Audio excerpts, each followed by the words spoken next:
The man convicted of killing a baby in 1998 is expected to have his sentence wiped out on Tuesday.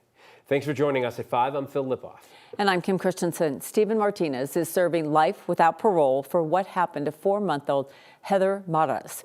The unusual move comes after the Corey Wise Innocence Project found 7 experts who concluded the baby died of lung disease, not from being shaken. So it's a case that they've been looking into for many years. Again, he's been in prison since 1998. Our Kevin Vaughn is joining us now. It's an unusual situation, but we're familiar with Corey Wise and all that.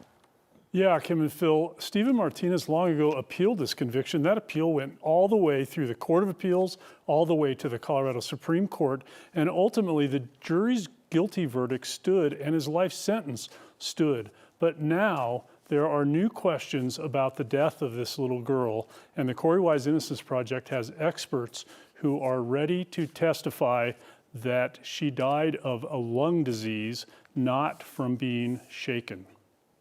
Tuesday morning, a man serving a life sentence for the killing of 4-month-old Heather Matas will be back in Denver District Court. Stephen Martinez will be there 26 years after being convicted of first-degree murder after Denver prosecutors concluded there's evidence the baby died of a respiratory illness. Andre Matas' cousin is Heather's father. Nothing's going to bring back Heather, but at least knowing he was locked up for the rest of his life was something. It was October 1998 that police were called to the home Martinez, who is not the baby's father, shared with the infant's mother. He reported she was choking.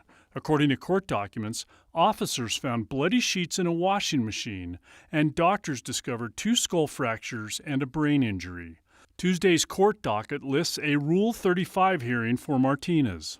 Rule 35C of the Rules of Criminal Procedure provides for setting aside a conviction when there is newly discovered evidence or a constitutional violation. Scott Robinson is a 9 News legal analyst. It's obvious that behind the scenes, the defense and the prosecution have been communicating about a new development. Denver District Attorney John Walsh asked for the hearing, but his spokesman said he could not answer any questions about what's anticipated until after court on Tuesday. We don't know everything.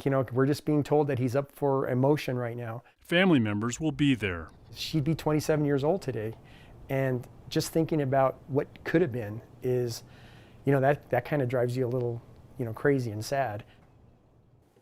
According to court documents, Martinez admitted to police that he shook Heather Matas, but what was then known as shaken baby syndrome has been questioned in recent years because other things besides shaking can cause the same injuries. In this case, court filings show that several experts concluded this little girl had a severe lung disease. We'll know a lot more of the details after the hearing Tuesday morning in Denver District Court. Live in the studio, Kevin Vaughn, 9 News. So the family waits, as we do too. So thank you. Thanks, Kevin.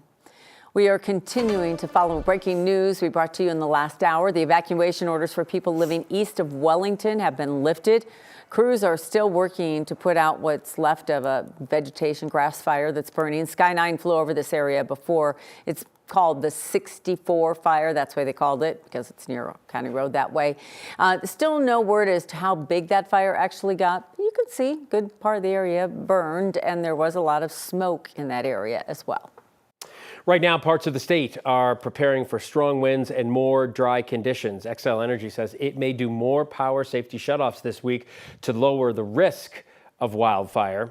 Xcel hasn't said it officially yet, but it will be watching the forecast, specifically western Colorado winds likely to peak on Wednesday of this week.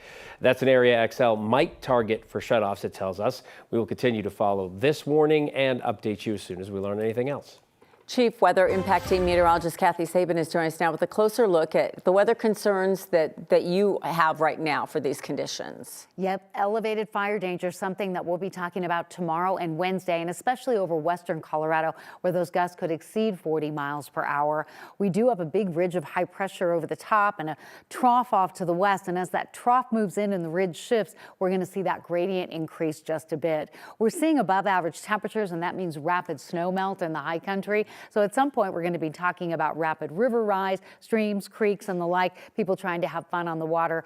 That's going to be the next story we talk about. But for now, it's the incredible drought and how dry things are along the Front Range and out on the Eastern Plains, even with that recent snowfall and that beneficial water that came in on Friday. And as we look at temperatures today, consider the average highs in the low 60s. We're in the upper 70s and mid 80s today. We go warmer tomorrow. Not a lot of wind along the Front Range, but that is going to be a trend that will be changing as we have a red flag warning out tonight until 8 o'clock, reinstated again tomorrow through Thursday for southern Colorado. Wednesday, Denver goes under a fire weather watch. A few high clouds drifting over northeastern Colorado. Relatively calm evening with those clouds passing tonight and then again tomorrow. We will move into the 80s tomorrow and Wednesday after a relatively quiet and mild evening. We do have, as part of your weather headlines, warm, dry weather with elevated fire danger through Wednesday, and then cooler weather with a chance for rain Friday and into the weekend. Our Rockies take on the Dodgers at 6:40. Let's go, boys. First pitch temperature, 76 degrees. Kathy, thank you. Denver Water is implementing some new steps in its drought response. You heard Kathy just talking about how dry it has been and will be, with plans to move water from Antero Reservoir to Cheeseman Reservoir in the coming weeks. Officials say this move will prevent about 25% of the Cheeseman Reservoir's storage capacity from evaporating. That's a big deal, an issue they are currently seeing at Antero Reservoir. Denver Water says this will help make the most of the water we have. They also say they are working with Colorado Parks and Wildlife to minimize the loss of fish during the process. Right now, we are continuing to follow a scary situation out of DIA last night. 200 passengers on a United flight heading to Washington, D.C. were evacuated after a report of a bomb threat. No evidence of a bomb was found. There's still, though, a lot of questions left unanswered, including the process of getting passengers off the plane and how it took so long. How long were you on the plane? On the plane for like 45 minutes until they said we had to get off so they could search everything. We had to leave all of our stuff, everything. We reached out to United and law enforcement to see if they can provide more information about the threat. We'll update you on air and online as more information becomes available.